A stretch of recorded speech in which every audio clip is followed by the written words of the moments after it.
Richard Ashford steps off the elevator into his $40 million penthouse. He's home 14 hours early from Singapore. His son doesn't know he's back. Then he hears it. Voices. Multiple languages. French, Spanish, Chinese, and another sound he hasn't heard in months. His son. Laughing. Richard moves quietly down the hallway. The marble floor was cold under his feet. The voices get clearer. Oliver's voice, his 8-year-old autistic son who barely speaks, is saying something in perfect Mandarin. He reaches Oliver's study room. The door is cracked open. What he sees inside stops his heart. Celeste, his black housekeeper, the woman he pays to clean toilets, sits on the floor with Oliver. Flashcards in 5 languages spread around them. Cultural maps, teaching materials he's never seen. His son, who 12 specialists couldn't reach, is speaking, laughing, learning. Richard stands frozen in the doorway. What do you do when the person you've ignored for 2 years turns out to be exactly what your family needed? 3 weeks earlier. Oliver Ashford is 8 years old. Diagnosed autistic at age 3. For 5 years, Richard has spent over $500,000 trying to fix his son. 12 therapists, all top specialists, all white, all expensive, all failures. Oliver barely speaks. Won't make eye contact. Lives trapped inside himself. Richard's wife died 2 years ago. Since then, he's buried himself in work. It's easier than watching his son suffer. Easier than feeling helpless. That Wednesday, Richard's Singapore meeting was canceled. He catches an early flight home. Arrives at 4:30 instead of tomorrow morning. The penthouse should be quiet. But the elevator opens to voices. Multiple languages flowing like music, and his son's voice underneath. Richard freezes, sets his briefcase down silently, moves toward Oliver's study in his socks. French, Spanish, Chinese, Arabic, and Oliver. Talking. The study door is cracked open. Richard looks inside. Celeste sits cross-legged on the floor with Oliver. Handmade flashcards surround them. Words in 5 languages, hand-drawn maps, musical instruments, colorful fabric. She's telling a story. A boy traveling the world. Each country has a different language. Oliver looks directly at her. Repeat phrases, laughs, holds her hand. He's present, connected, alive. Richard paid Harvard doctors $300 an hour. None of them achieved this. His hand grips the doorframe. 3 emotions hit at once. Shock. How is this possible? Confusion. Who gave her permission? And something uglier, something he doesn't want to examine. Resentment. This black woman who cleans his toilets can do what white specialists couldn't. It doesn't fit. It threatens everything he believes about how the world works, about credentials, about who belongs where.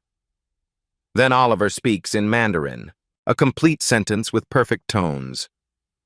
Learning requires patience and love. Richard knows that phrase. He heard it in Shanghai last week. It's an advanced idiom, not beginner at Chinese.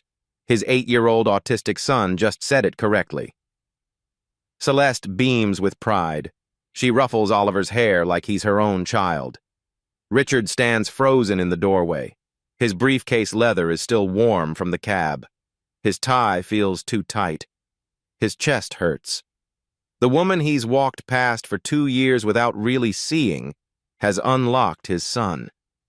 And he has no idea how to process what that means. Richard steps into the room. Celeste jumps to her feet immediately.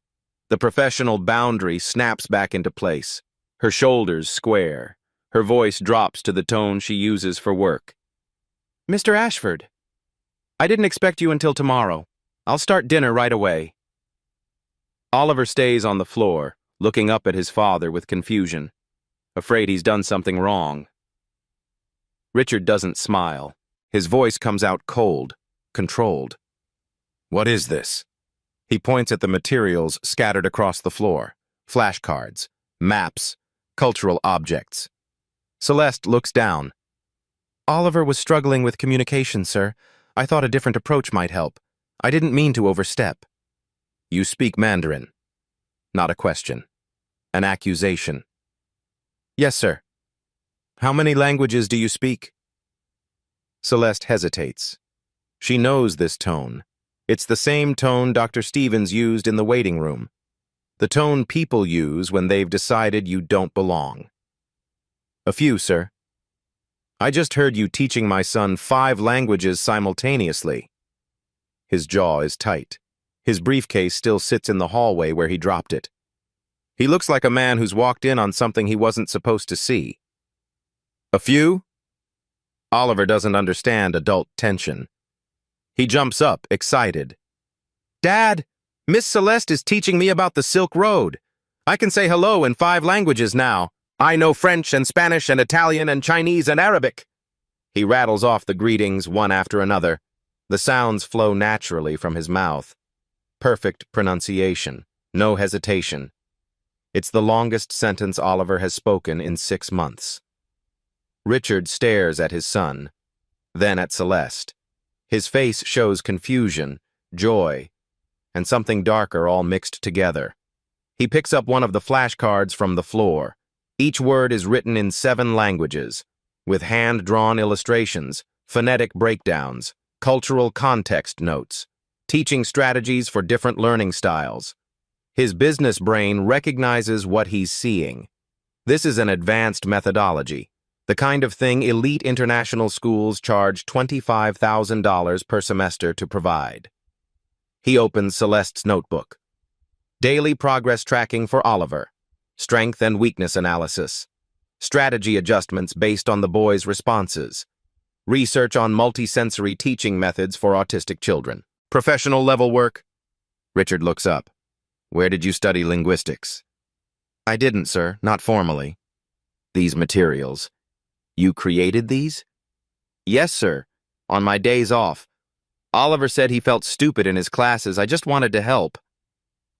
Richard notices something on one flashcard, a Mandarin phrase, but not textbook Chinese. It's the Beijing business dialect, the specific kind he learned in Shanghai. This phrase, this is Northern Business Mandarin, not a standard textbook. Where did you learn this? Celeste's face shows discomfort. I listen to international business podcasts while I work, sir, and sometimes your conference calls, when you have them on speaker. I wasn't trying to eavesdrop, You learned from my business calls? His voice rises slightly. You've been absorbing my work conversations? Oliver senses the tension. He moves closer to Celeste. Miss Celeste says languages help you understand people's hearts, not just their words. She can speak like Italian grandmas and Tokyo businessmen, Celeste corrects gently. 7 languages, Oliver. Not perfectly, but enough to have a conversation. Spanish, French, Italian, Mandarin, Arabic, German, and English. Richard's mouth actually opens. He stares at her. 7 languages. But instead of admiration, his first reaction is disbelief and anger. Nobody teaches themselves 7 languages. Where did you really study? Celeste stands silent. The insult registers on her face, but she doesn't respond. I'm telling the truth, sir. Richard's voice hardens.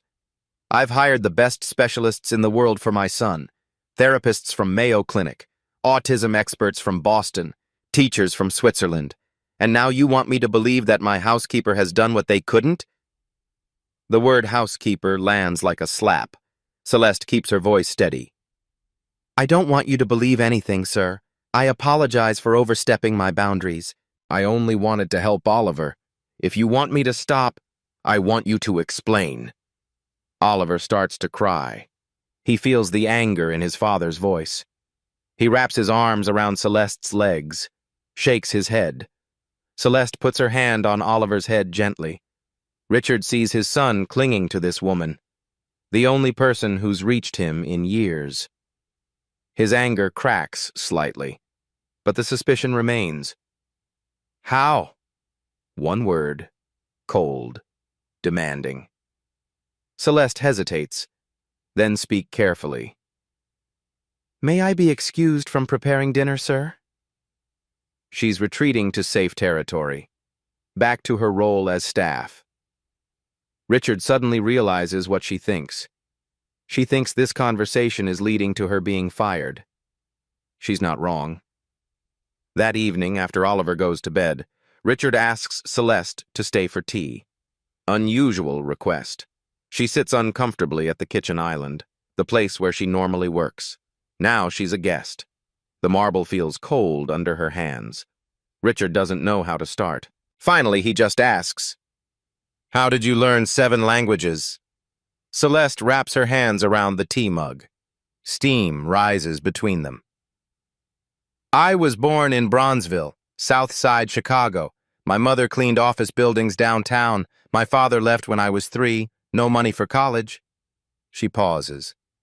Take a breath. "I got pregnant at 19. My son's name is Darius. He's 23 now." Richard listens. He's never asked about her life before, never thought to. "After Darius was born, I worked the night shift at O'Hare Airport, cleaning the international terminals. I'd listen to people talking, all these different languages. I was fascinated by how meaning could be expressed so differently." She looks down at her tea. "I checked out library books, listened to language tapes while I cleaned. I used YouTube, found conversation partners online. It took 10 years to become fluent in 7 languages." "Why didn't you pursue it professionally?" The question sounds stupid as soon as Richard says it. He already knows the answer. "No degree means no credentials. I applied to be a translator at hospitals and courthouses. Rejected every time. Lack of formal training, they said. The certification programs cost $60,000. I couldn't afford that. And I needed steady work with health insurance." "Why?" "Darius has type 1 diabetes. He needs insulin, medical care. I couldn't risk an unstable income." Richard feels something uncomfortable in his chest. He thinks about his Harvard MBA, his family connections, how every door opened easily, how he's never had to prove his intelligence with every breath. "What would you do differently?" he asks. "If you could." Celeste smiles. It's sad and small. "I'd teach. Languages open worlds. Every person deserves that key. Especially kids like Oliver. Kids who are locked inside themselves. Language isn't just words, it's a connection. It's freedom." She looks at Richard directly. "Your son doesn't need expensive specialists, Mr. Ashford. He needs someone who sees him, who believes he can learn, who has patience." Her voice is quiet but steady. "I wanted to prove to Darius that being poor doesn't mean you stop learning, that circumstances don't define potential. But then life kept happening. Eventually, I stopped trying to prove it to anyone except myself." Richard says nothing. His expensive watch feels heavy on his wrist. For 2 years, this woman has been invisible to him, walking past her, never asking who she was, what she knew, what she could offer. And she's been here the whole time, extraordinary, patient, wasted. 2 days later, Richard has a crisis. His firm is closing a $40 million deal with an Italian manufacturing company. The patriarch, Giuseppe Romano, is 72 years old. Family business, old world values. His English is limited. The translator they hired just quit. Family emergency. She's on a plane to Boston right now.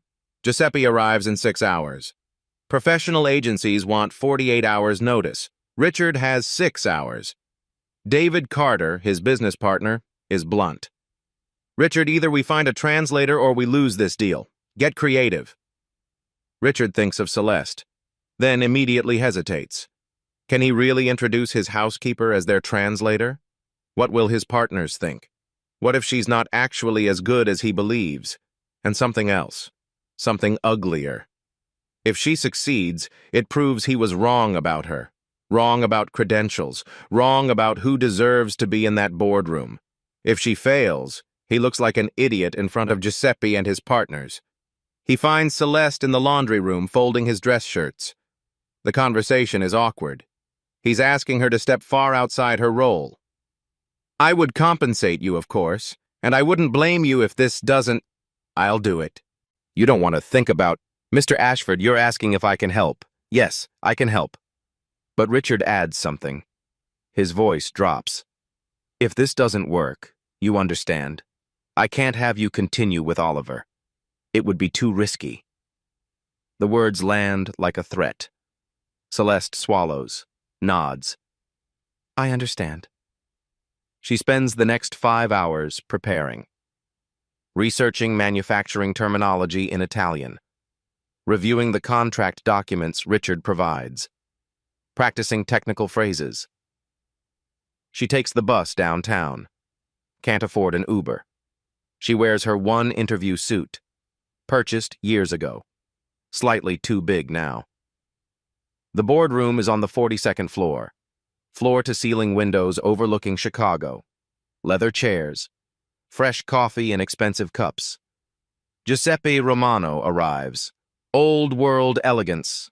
Expensive suit. Suspicious eyes.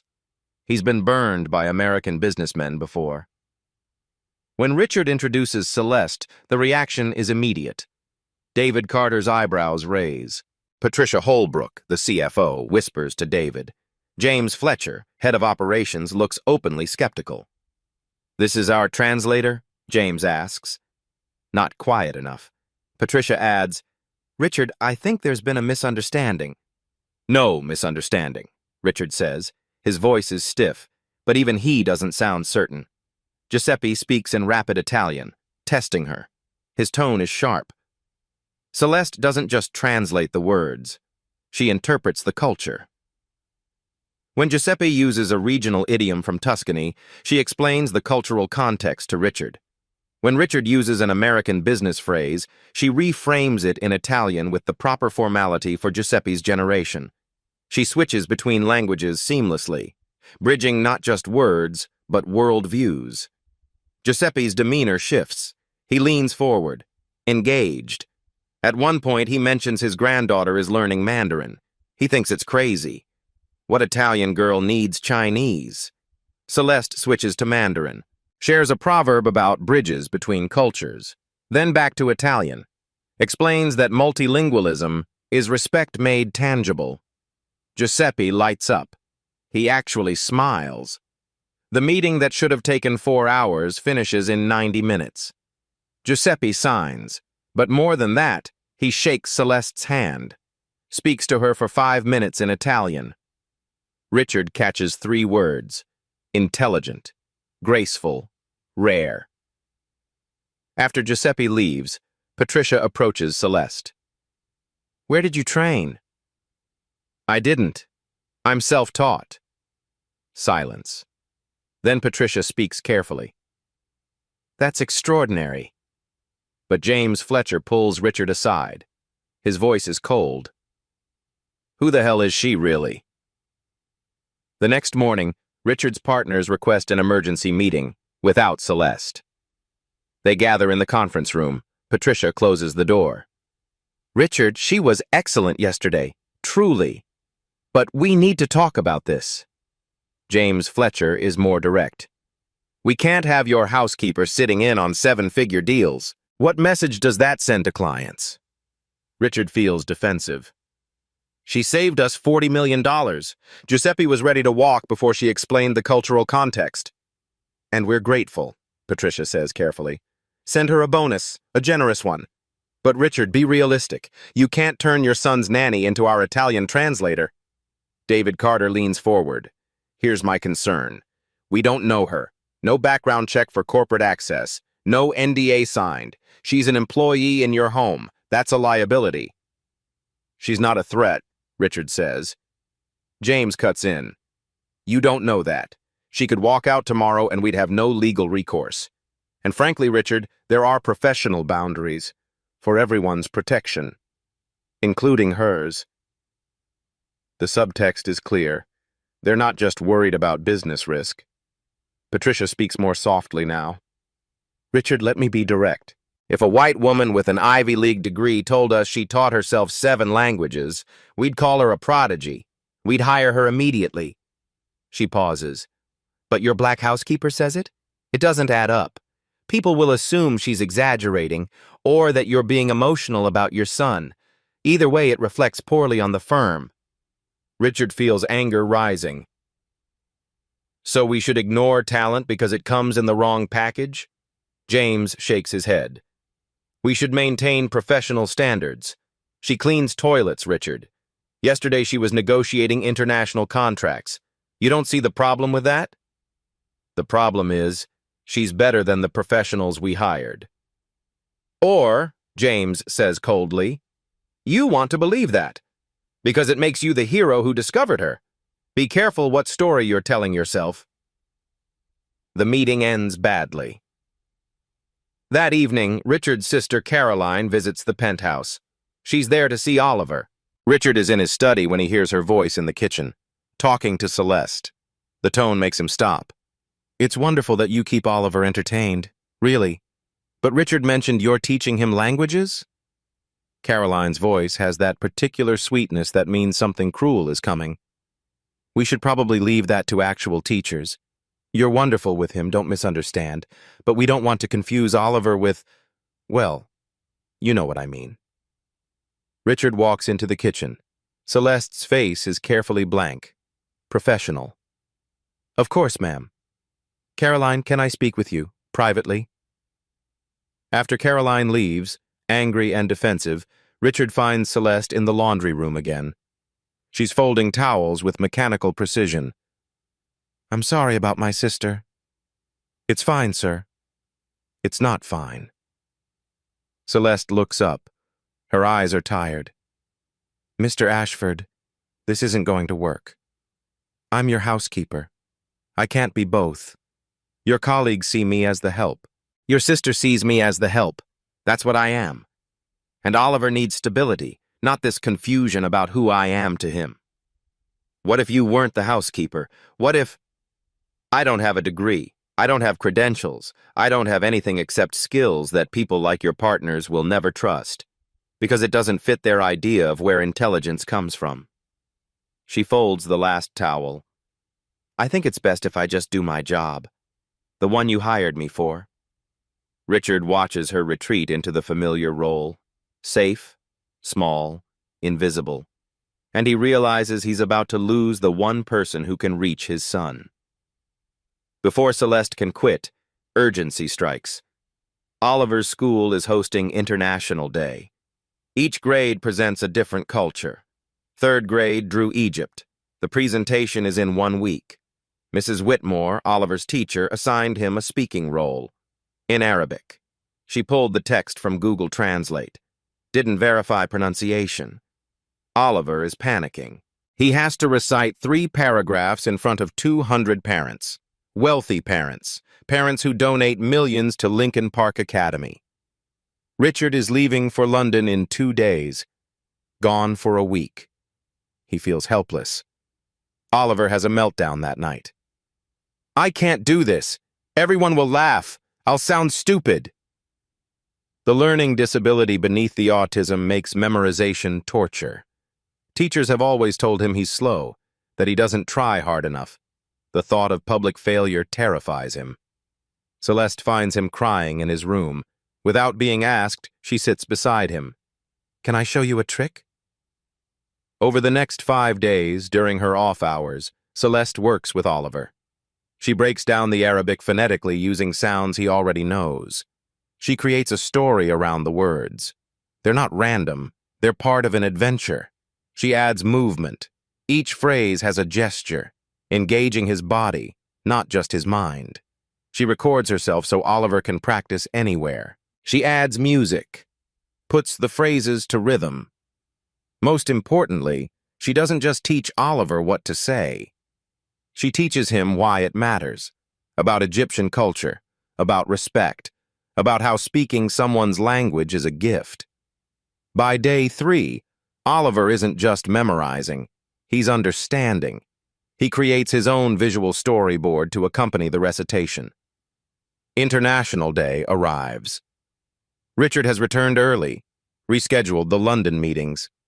He's been an absent father too long. The school auditorium fills with designer clothes and catered food. Professional photographer. The development director hovers. These families fund everything. Oliver's turn comes. He walks to the microphone, visibly nervous. His hands shake. Richard holds his breath. Then Oliver begins. His pronunciation is perfect. Not Google Translate. Real Egyptian Arabic with proper regional accent. Parents sit up straighter. The Egyptian families in the audience exchange surprised looks. Oliver gains confidence with each word. He's not just reciting, he's performing, using Celeste's gestures, making eye contact, projecting his voice. He finishes. Silence. Then thunderous applause. An Egyptian father approaches Richard immediately. Dr. Karim Hassan, neurosurgeon, major donor to the school. Your son's Arabic was exceptional. Where did he learn? That was authentic Cairo dialect, not textbook. His tutor, Richard says carefully. I'd love their information. My daughter struggles with languages. That teaching method, incorporating culture, movement, story, that's advanced pedagogy. Other parents gather. Everyone wants to know who taught Oliver. Oliver, pure and honest, points across the auditorium. Miss Celeste, she's the best teacher ever. She speaks so many languages. Is she here? Every head turns. Celeste stands near the exit. She came to support Oliver but stayed in the back. In her work clothes, a coat over her arm, visible as staff, not parents. Dr. Hassan walks directly to her. You taught Oliver? The methodology you used? Which university did you study at? The room goes quiet. All eyes on Celeste. Other parents move closer. They see a black woman in simple clothes, standing where the help stands. The cognitive dissonance is visible on their faces. Mrs. Whitmore, Oliver's teacher, steps forward. Miss Williams, I owe you an apology. I gave Oliver an inadequate assignment without proper support. You saved him from embarrassment, and you taught him more in 1 week than I taught all semester. Dr. Hassan speaks loudly, deliberately. My wife directs the language department at Northwestern. They're always seeking educators with cultural fluency. May I connect with you? Patricia Holbrook is here. Her twins attend Lincoln Park Academy. She's watched this whole scene unfold. Celeste stands frozen, caught between two worlds, the invisible help, and someone people suddenly want to see. Richard makes a choice. He walks across the auditorium to Celeste, stands beside her publicly, doesn't hide, doesn't apologize. This is Celeste Williams. She's the most talented educator I've met, self-taught in 7 languages. She's been teaching my son. Whispers ripple through the crowd. Someone mutters, Wait, isn't she? The sentence doesn't finish, but everyone knows what it means. Dr. Hassan has social capital here. Board member, major donor. His voice carries weight. He speaks loud enough for others to hear. Miss Williams, my wife would very much like to meet you. Northwestern's language department is redesigning their pedagogy curriculum. What you've done, making language accessible, embodied, joyful. We've been theorizing it for years. You've actually achieved it. Mrs. Whitmore steps forward again. Our learning specialist position just opened. We need someone who can work with neurodivergent children, someone who understands different learning styles. Your approach with Oliver, I've never seen results like that. Would you consider interviewing? Celeste can barely speak. I don't have a teaching license. No, Mrs. Whitmore says carefully, but you have something rarer. You have results. Patricia Holbrook moves through the crowd. She's been watching, calculating. She speaks clearly, publicly. Miss Williams, I owe you an apology. I allowed my prejudices to blind me to real talent. I'd like to formally invite you to consult for Ashford Investments, not as a favor, as a partner. The room shifts. These are wealthy, educated people. They understand what they're witnessing, a status inversion, the help becoming the expert. Dr. Hassan's wife, Professor Layla Hassan, introduces herself. Miss Williams, I'd like to observe your teaching methods firsthand, and I'd be honored if you'd speak at our faculty symposium next month. I'm not a professor, Celeste says quietly. No. You're something we need more than professors. You're a practitioner, an artist, someone who's done the work, not just theorized about it. Oliver pushes through the crowd, wraps his arms around Celeste's waist. You're going to teach more kids, right? Kids like me? Celeste looks down at him. Her eyes are wet. I don't know, sweetheart. Richard speaks again, this time louder, making sure everyone hears. I'd like to hire you, Celeste, not as a housekeeper, as a language consultant and education advisor for my firm. Proper title, proper salary, proper respect. If you're interested. Celeste's hands shake.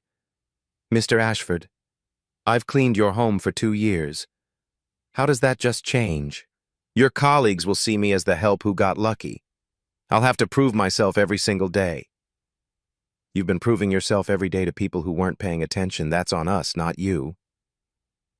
An Egyptian mother steps forward. Miss Williams, my son is also autistic. He doesn't speak much.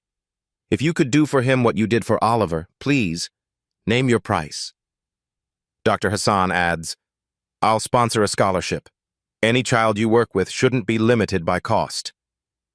Other parents crowd closer, asking questions, requesting contact information. Celeste stands in the center of attention. For 2 years, she was invisible in this building, picking up Oliver, standing in corners, waiting to be dismissed. Now everyone sees her, but she doesn't look triumphant. She looks overwhelmed. I need to think, she whispers to Richard. He nods. Take your time. But Celeste, you deserve this. All of it. That night, after the celebration dies down, Richard finds Celeste in the penthouse. She's packing her teaching materials, not to leave, to organize them properly for the first time, no longer hiding them. They sit on the floor of Oliver's study room, surrounded by handmade flashcards and cultural maps. Richard speaks first. Why didn't you tell me? For 2 years, why didn't you just say you spoke 7 languages? Celeste is quiet for a moment. Would you have believed me? The question lands hard. Richard has no answer. I applied for translation jobs at hospitals, at courthouses. I had recommendation letters from library tutors, community center teachers. They all said the same thing. Very nice, but where's your degree? They didn't ask if I could actually translate. They asked for credentials. Richard looks down at his hands. I'm embarrassed. I walked past you for 2 years saying good morning and nothing else. I never asked what you studied, what you dreamed about, who you were beyond what you did for my family. I'm sorry. Mr. Ashford. Richard. Please. A beat of silence. Richard. You're not a bad person. You're just normal. Most people don't see their housekeeper as someone with a mind like theirs. Most days I don't see myself that way either. It's easier to accept. Less disappointing. She shows him a photo on her phone. Her son Darius, graduating from community college, pharmacy tech program. His insulin pump is visible under his graduation gown. He's why I clean houses. Stable insurance, predictable hours, safety. He looks like you. He has my stubborn streak, wants to be a clinical pharmacist, needs 4 more years of school. I told him to dream smaller, safer. Richard asks quietly, what will you tell him now? Celeste smiles. Tears finally fall. That his mother just got offered 3 jobs in one day. Maybe I was wrong. Maybe safe and small aren't the same thing. Oliver appears in the doorway. Pajamas. Sleepy hair. He crawls into Celeste's lap without hesitation. She holds him, no longer worried about overstepping boundaries. "Miss Celeste, are you happy?" "I'm grateful, sweetheart." "That's not the same thing." Out of the mouths of children. Richard watches this. Realize something. Oliver has had emotional intelligence all along. Celeste didn't just teach him languages. She taught him to see people, really see them. "Oliver's right," Richard says. "You deserve to be happy, not just grateful. And I'm sorry it took me so long to see you." Celeste wipes her tears, smiles. "But you did see me, eventually. That's what matters." She looks around at the materials scattered on the floor, the evidence of her hidden gift. "I spent 20 years being invisible. Maybe that's over now." 3 weeks later, Celeste has been splitting time, consulting for Ashford Investments, still teaching Oliver, preparing for the learning specialist interview at Lincoln Park Academy. Her son Darius applied to pharmacy school. There's hope now. Then Richard's firm lands the biggest deal of their lives, $200 million, a joint venture with a Saudi Arabian sovereign wealth fund. The negotiations are in Chicago, 5 countries involved: Saudi Arabia, Germany, Japan, China, and the United States. The plan is solid. 6 professional translators coordinated through headsets. Standard corporate protocol. Day 1 of negotiations. 9 in the morning. The lead Arabic translator calls. Food poisoning. Her entire team is exposed. They're down 4 translators with 2 hours until the Saudi delegation arrives. Backup agencies are fully booked. Remote interpreters have bandwidth issues. This deal requires in-person, real-time, nuanced cultural interpretation.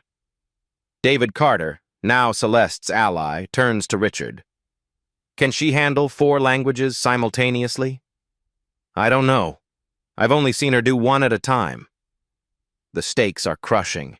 If this deal falls through, Ashford Investments loses $6 million in committed fees, their reputation in Middle Eastern markets, possibly 2 partners' jobs. James Fletcher is still skeptical. "Richard, this isn't translating pleasantries at a school event.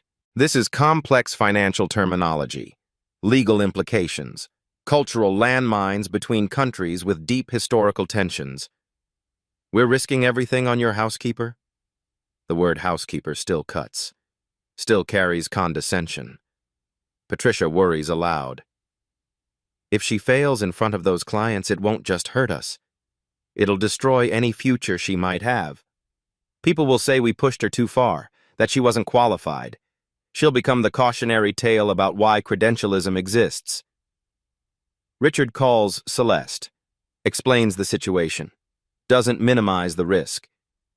"If you're not comfortable, I completely understand. This is beyond, I'll do it. Celeste, if this goes wrong, people won't just blame me. They'll blame you. They'll say you overreached, that you weren't ready. It will reinforce every stereotype about why credentials matter." Silence on the line. "Then I won't fail." Her voice is steel. 30 minutes to prepare.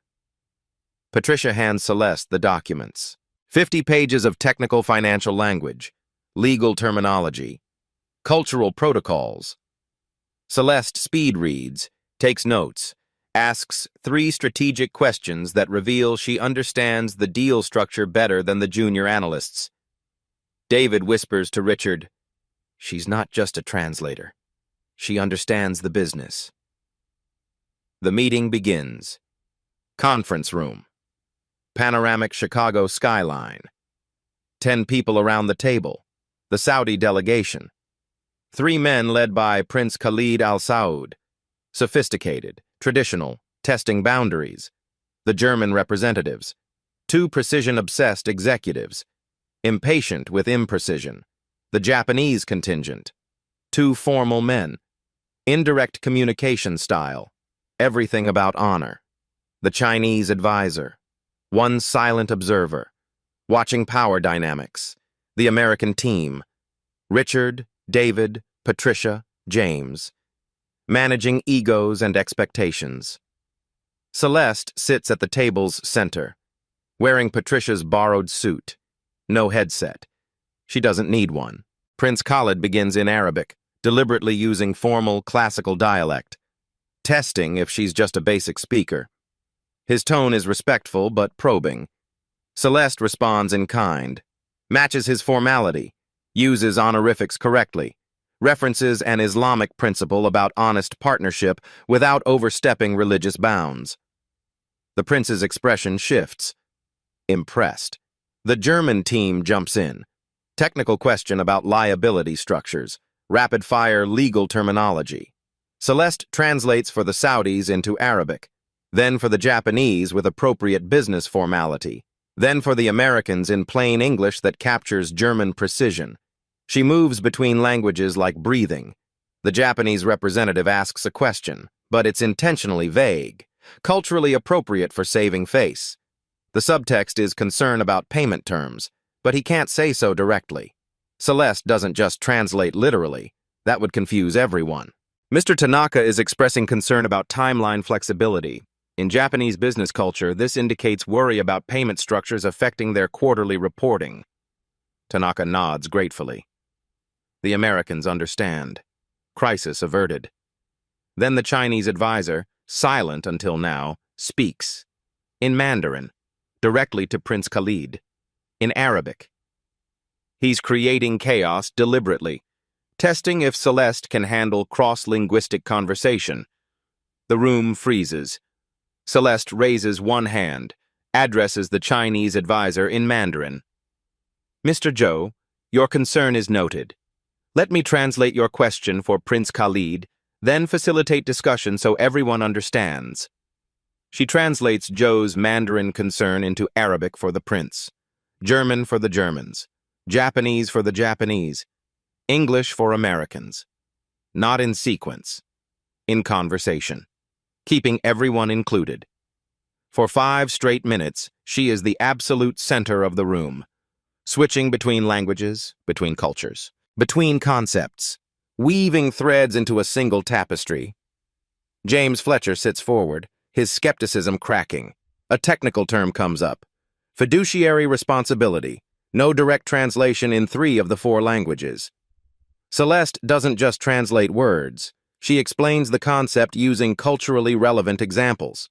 For the Saudis, she references Islamic finance principles of trust. For the Germans, she uses legal precision terms. For the Japanese, she frames it as duty-bound honor. For the Chinese, she connects it to Confucian relational ethics. Each group understands their own cultural framework. Prince Khalid stops the meeting. Miss Williams, where did you study Islamic finance? I didn't, Your Highness. I studied you. Your country's approach to partnership, what matters in your culture. I read your firm's history, your family's philanthropic work. Translation isn't just words, it's respect. The prince smiles. Genuinely. The 4-hour meeting ends in 90 minutes. All parties satisfied. Deal framework agreed upon. Handshakes all around. Then something unexpected happens. Prince Khalid stands, begins to clap. The German team joins. Then the Japanese. Then the Chinese advisor. Applause. In a corporate boardroom. For a translator. No. For Celeste. After the delegations leave, James Fletcher approaches her. I owe you an apology. Several, actually. Celeste, gracious as always. You were protecting your company. I understand. No, I was protecting my assumptions. There's a difference. And I'm sorry. David Carter steps forward. Miss Williams, we want you on salary. Not as a consultant, as a partner. Ashford and Williams Consulting, if you want it. Patricia adds, we were wrong about credentials, about who belongs in that room, about everything. Prince Khalid approaches Celeste privately before leaving.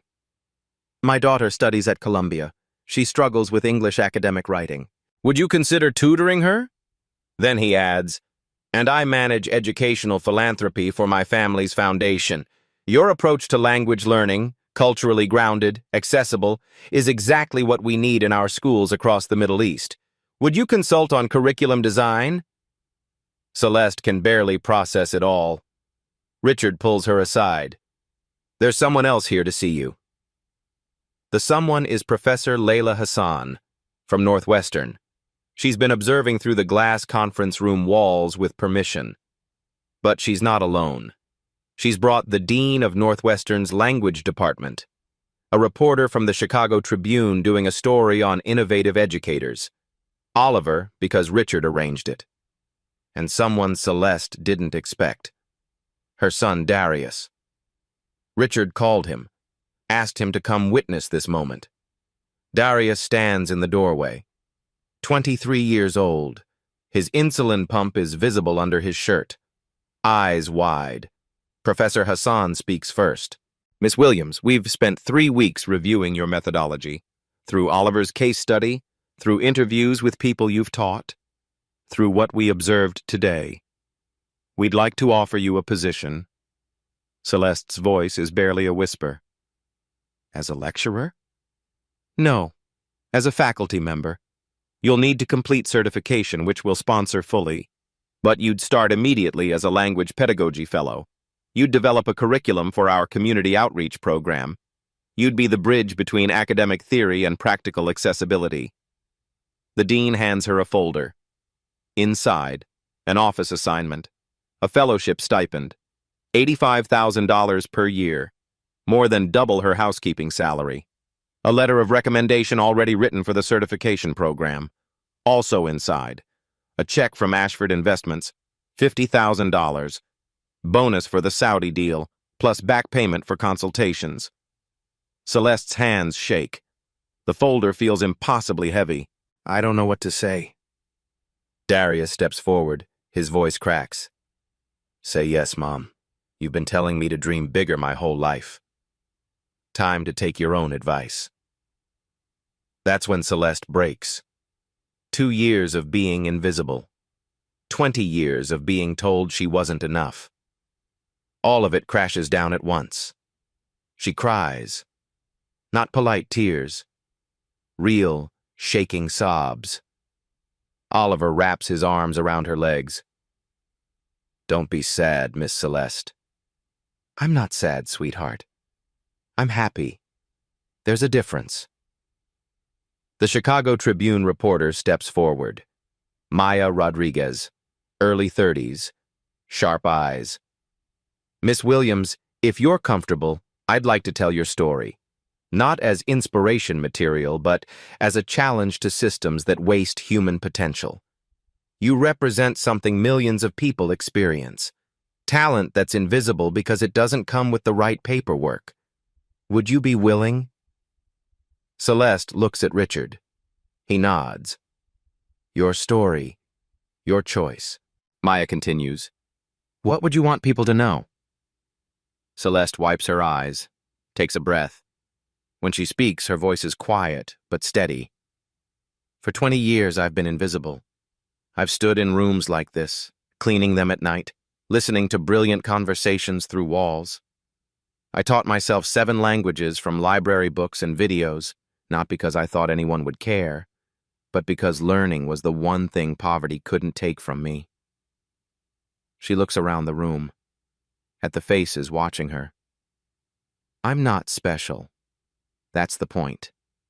There are thousands of women who clean your offices, raise your children, serve your food, who have talents you've never bothered to ask about. We're not projects to save. We're resources you're wasting. Her voice strengthens. If you want to honor what happened here today, don't just celebrate me. Ask the person who cleans your building what they dream about. Ask your nanny what they'd do if money weren't an issue. Ask, listen. Then ask yourself why our systems make it so hard for talent to be recognized unless someone with power vouches for it. The room is silent. Then Oliver, who's been quiet, walks to Celeste. He pulls something from his pocket, the first flashcard she ever made for him, teaching him Spanish. She'd thrown it away months ago. He kept it. You told me languages help you understand people's hearts. You understood mine when nobody else did. That moment breaks everyone. Applause starts, not polite, thunderous, standing ovation. The Saudi delegation, still in the building, enters the room. Prince Khalid is clapping. The German team nods approval. Even James Fletcher is wiping his eyes. Richard steps forward, speaks publicly.